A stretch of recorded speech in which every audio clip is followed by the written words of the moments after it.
Hello, hello, my beloved waking gods and goddesses. Welcome to Love, Truth, and Beauty. Do it yourself for divine in the flesh, where your PTSDs, your pains, traumas, suffering, and dramas are golden gateways to waking up and staying awake.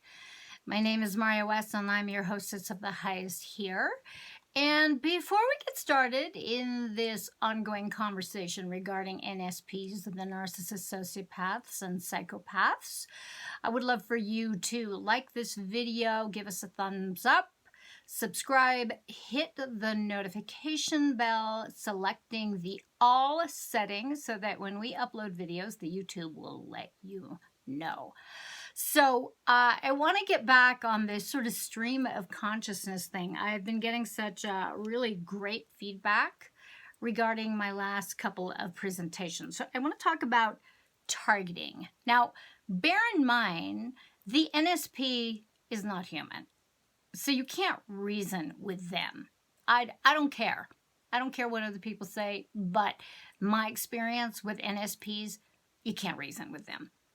An NSP will never, ever self-reflect and would never go to therapy unless, of course, they had a plan to feign interest and enter into therapy with you, their mark, so that they could wield some fuckery with you and the therapist. I actually had a client who is a therapist, and she told me she fell prey to a very highly manipulative expert NSP who did just that. And when she realized what the fuck was going on, she began to seriously doubt her abilities as a therapist. And she was saying, I should know better, right? Well, not really, okay? Because NSPs, I'm telling you, they are criminals. They are really good at what they do. So let's review a few things about NSPs. Okay, they lack empathy and compassion. Even when they pretend to have it and feign it, they are only left with this. It's a strategy for them. And what you feel is, you feel this sort of, I heard it described as this unsettling ick of what the fuck is going on here? Because something is way off. Because it is. Okay? You're not getting any real energy back from them, even though they are extremely charismatic and charming and attractive and seductive, and they will use their charms, their looks, their sexiness to position themselves into your life as if they're doing you a favor. And if you're equally attractive, they will use flattery to try to get you to align with their inflated sense of self by labeling your presence as completing the pairing as the sexiest power couple ever. I've heard this shit, okay? So they are manipulative, and they're going to use their charms, anything that they have at their disposal, to make you feel special, make you feel beautiful.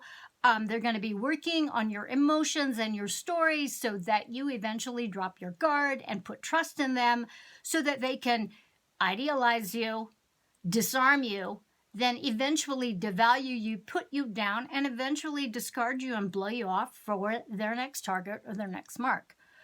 Or what they do also, what they can do is create the sort of false sense of safety and dependency upon them so that they disempower you over a period of time by doing things like, say, doing all the driving for you or the shopping or whatever, so that you stay home and you go down in isolation, because that's one of the things that they do. That's one of their tactics, is they isolate you, triangulate you, keep you away from their other relationships, their family members, while they have carte blanche with perhaps your credit cards and your cash, because they're doing all these things for you, while they take other marks out to the Chinese buffet or dinner and drinks at your expense. You're paying for all this shit.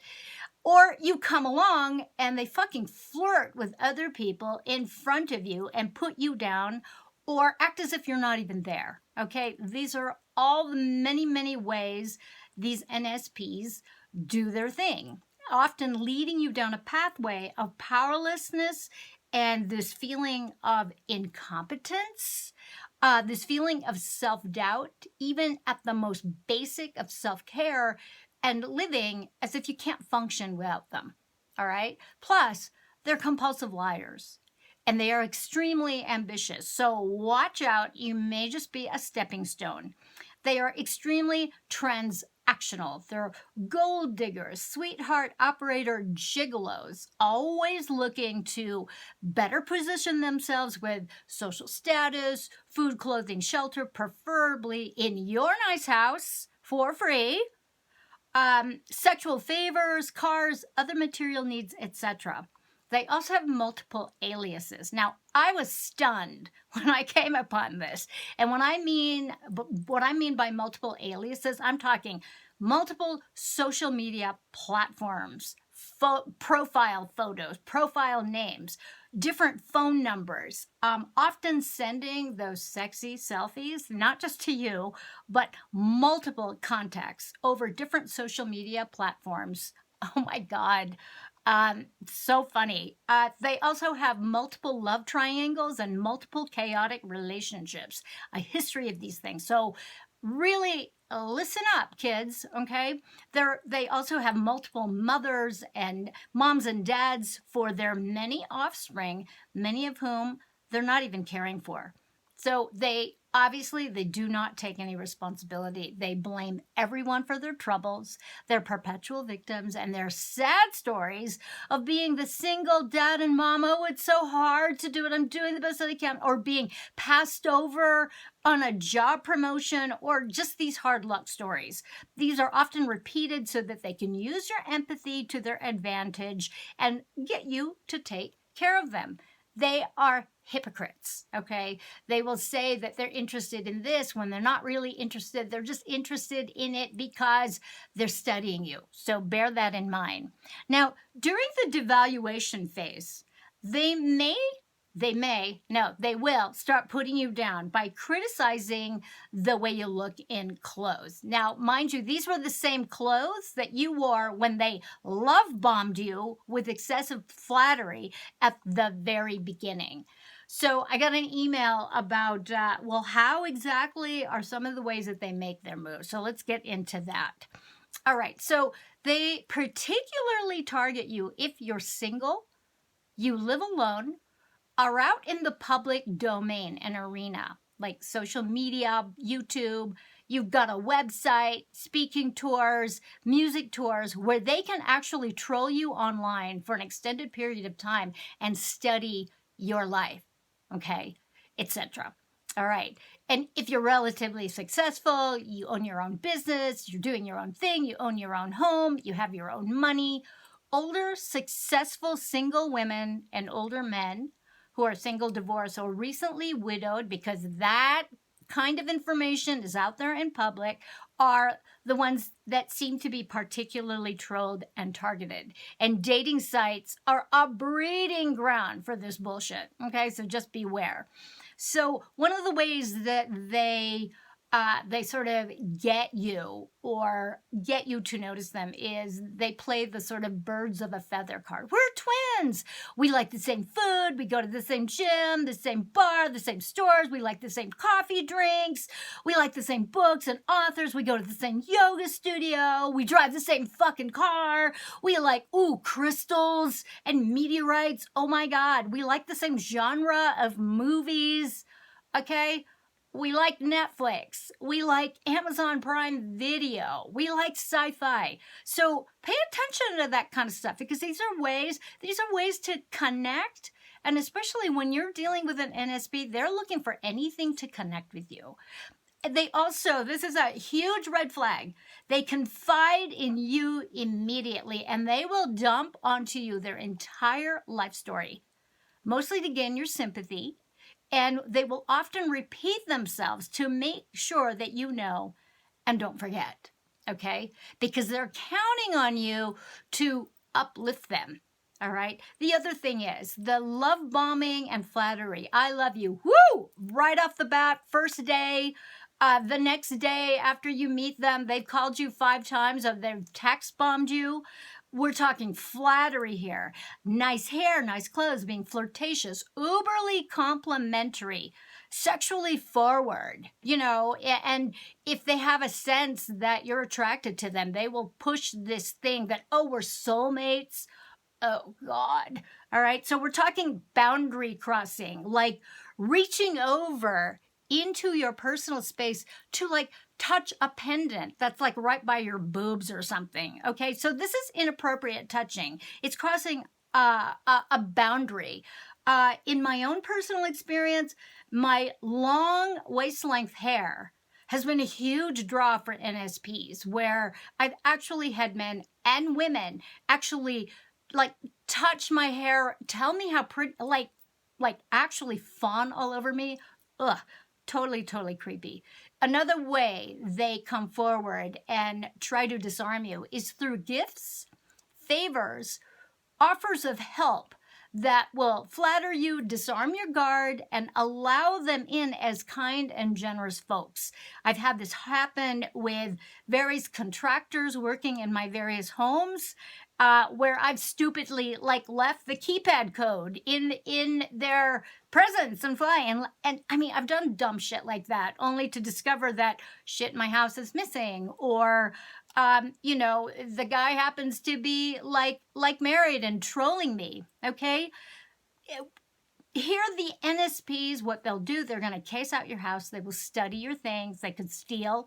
They're going to glean information from you and try to position himself as your savior, your knight in shining armor, your sexy Mr. Fix-It, or your Miss Right, Miss Perfect, who's gonna help decorate your house, okay?